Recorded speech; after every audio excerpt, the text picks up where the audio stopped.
నాకు ఈ అవకాశం ఇచ్చిన బిడ్డలందరూ కూడా ఉన్నారని చెప్పుకుంటున్నాను. ఫాస్ట్ గారు నాకు ఇంటి నిమిత్తం సెలవులు ఇచ్చారు, చాలా సంతోషం. ఇక్కడికి వచ్చిన తర్వాత ఫస్ట్ ఇదే నాకు చెప్పడం, చాలా దినాలు కూడా అయ్యింది చెప్పడం కూడా. అంటే మెసేజ్ చెప్పాక చాలా 1 year దగ్గర అయిపోతుంది. ఏదో ఆన్లైన్లో చెప్పడం తప్ప మరి నేను చెప్పలేదు. చాలా సంతోషం. బిడ్డ రానమ్మ కోసం నేను ఏదో చిన్నగా ప్రిపేర్ అయ్యాను. దేవుడి తలంపు ఇచ్చింది. ఏం చెప్పాలనుకుంటున్నంటే సామెతలు 3వ అధ్యాయము 2:3లో ఉంటుందన్నమాట. ఏమనంటే బిడ్డ బర్త్డే పుట్టినరోజు సందర్భంగా నేను ఏం చెప్పాలనుకుంటున్నానంటే దీర్ఘాయువు కోసం, సుఖం కోసం చెప్పాలనుకుంటున్నాను. బిడ్డ గత కాలం నుండి ఒంటరిగా 57 సంవత్సరాలు పిల్లలనవని, కుటుంబాలవని, భర్తనవని, మిగతా ఏ కష్ట సమయంలో అవ్వని ఇన్ని సంవత్సరాలు కూడా దేవుడు నిలవబెట్టి కాచి కాపాడినందుకు బిడ్డ సంతోషంతో కృతజ్ఞత పుడుకు పెట్టుకోవాలని ఆశించినప్పుడు దేవుడు మొదటిగా సంతోషిస్తారు. మమ్మల్ని ఆహ్వానించినందుకు కూడా మేము కూడా మా హృదయపూర్వకంగా సంతోషిస్తూ వందనాలు చెప్పుకుంటున్నాము.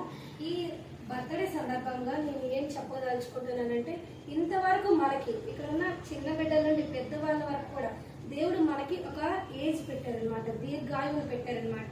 అంటే ఏమిటంటే అర్థము, ఈ సమయంలో ఇవి జరుగుతాయి. ఆడబిడ్డలైతే పలానా సమయంలో పెళ్లి అవుతుంది, పలానా సమయంలో యవనస్తులుగా మారుతారు ఆడవాళ్ళు, పలానా సమయంలో పిల్లలు దేవుడు అనుగ్రహిస్తారు, పలానా సమయంలో ముగింపు వస్తుందని దేవుడు ముందుగానే మన పేరు అంటే మనం పుడతామని ముందుగానే తెలుసుకొని మన జీవితం యొక్క ఏ టైంలో ఏది జరగాలో ఆయనకి తెలుసు. కాబట్టి మనకు అన్ని ముందుగానే సిద్ధపరిచారు. ఈ సమయంలో ఈ సందర్భంలో ఏం చెప్పదలుచుకుంటున్నానంటే మనకి ప్రత్యేకంగా ఉన్నది ఒకే జన్మ, ఒకే లైఫ్ అనమాట. 7 జన్మలు లేవు, 10 జన్మలు లేవు. మన బంధువులు చుట్టుపక్కల దేవుని నమ్ముకున్న వారు చెప్తూ ఉంటారు ఇంకా ఎన్నో జన్మలు ఉన్నాయి అనుకొని, కానీ ఇది అబద్ధం. ఉన్నది ఒకే జన్మ. ఆ జన్మలో దేవుడు మనకిచ్చిన ఆరోగ్యాన్ని బట్టి 70 అవని 80 అవని ఏదైనా సరే దేవుడు మనకిచ్చిన ఆరోగ్యాన్ని బట్టి అది పెరుగుతూ ఉంటుంది. 57 సంవత్సరాలు బిడ్డను దేవుడు కాచి కాపాడినందుకు స్తోత్రం, వందనాలు. దీర్ఘాయువు దేవుడు మనకి ఇవ్వాలంటే ఆ సామెతల్లో అయితే చాలా నిజము. యూత్కి కానీ చిన్నపిల్లలకు కానీ బిడ్డ చాలా తెలివైనది. పాటలు కూడా బాగా పాడతారు. నాకు మిగతా తెలియదు, కానీ నేను చూసింది ఏంటంటే చాలా మంచి స్వరం దేవుడు ఇచ్చారు. అది కూడా ఆ బిడ్డ యూటిలైజ్ చేసుకుంటున్నారు.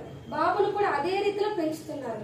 ఈలాగూ ఒక స్త్రీ, ఒక దైవికమైన స్త్రీ దేవుని యందు నడుచుకుంటూ తన బిడ్డల్ని కూడా నడిపిస్తున్నప్పుడు దేవుడు మొదటగా ఏం చేస్తాడంటే తన కుడి చేతిలో ఉన్న నిత్య సుఖములను కుటుంబం పైకి ఇస్తారనమాట. మొదటగా నిత్య సుఖములు ఇస్తారు.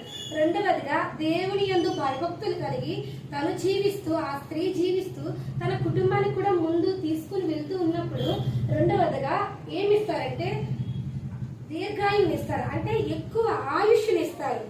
అక్కడ దావీదు కూడా అడుగుతారనమాట, నాకు ఆయుష్ నీవు ప్రభువు, ఆయుష్ నీవు ప్రభువు అన్నప్పుడు దేవుడు దీర్ఘాయువును కలుగు చేస్తారని మాటల ద్వారా, చరణాల ద్వారా కీర్తన గ్రంథము రాయబడింది. 91వ కీర్తనలో కూడా అంటది, నేను అతని దీర్ఘాయువుతో నింపెదను.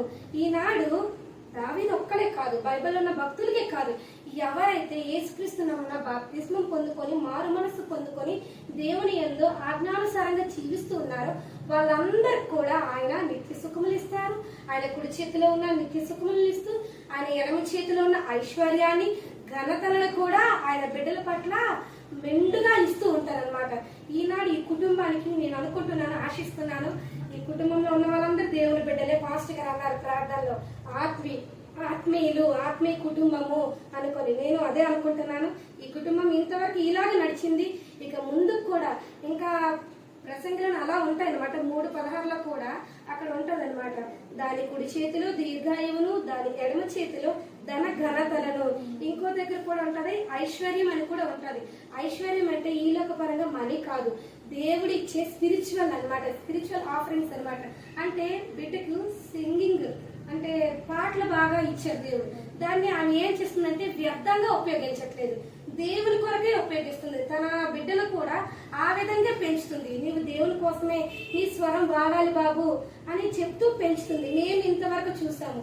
ఎన్నో వ్యర్థమైనవి వదిలేసేయండి, కానీ సంఘంలో ఈ బిడ్డ రానమ్మ అవని, బాబు మనస్సే బాబు అవని ఎప్పుడు కూడా దేవుని కోసమే వాళ్ళ స్వరాన్ని విప్పుతారు, సమాధానకరమైన మాటలు విప్పుతారు. సామెతలు చివరి అధ్యాయంలో ఉంటారు, 31వ అధ్యాయంలో ఆమె నోరు విప్పితే కృపాసహితమైన మాటలే వస్తాయి అంటారు. ఈనాడు ఇటువంటి మంచి బిడ్డలు నాకున్నందుకు నేను చాలా సంతోషం. రానమ్మా, చాలా మంచిగా ఇప్పటి వరకు నేను చూసింది ఆ బిడ్డ ఎప్పుడు కూడా అందరితో సమాధానంగా మాట్లాడుతుంది. ఇక ముందు కూడా యేసయ్య అంటున్నారు, ఎవరైతే నా ఆజ్ఞానుసారంగా నడుస్తారో, నా ఆజ్ఞలని మెడకి చుట్టుకొని అవలంబిస్తారో వాళ్ళకి ఏం జరుగుతుందంటే నిత్యము నేను తోడుగా ఉంటాను, దీర్ఘాయువులు కలుగు చేస్తాను. నా చేతిలో ఉన్న, నా కుడి చేతిలో ఉన్న ఏవైతే ఉన్నాయో సుఖములు ఉన్నాయో, నా ఎడమ చేతులు ఏదైతే స్పిరిచువల్ ఆఫరింగ్స్ ఉన్నాయి అవన్నీ కూడా ఇస్తానంటున్నారు. ఈ 57 సంవత్సరాలు దేవుడు కాచి కాపాడాడు.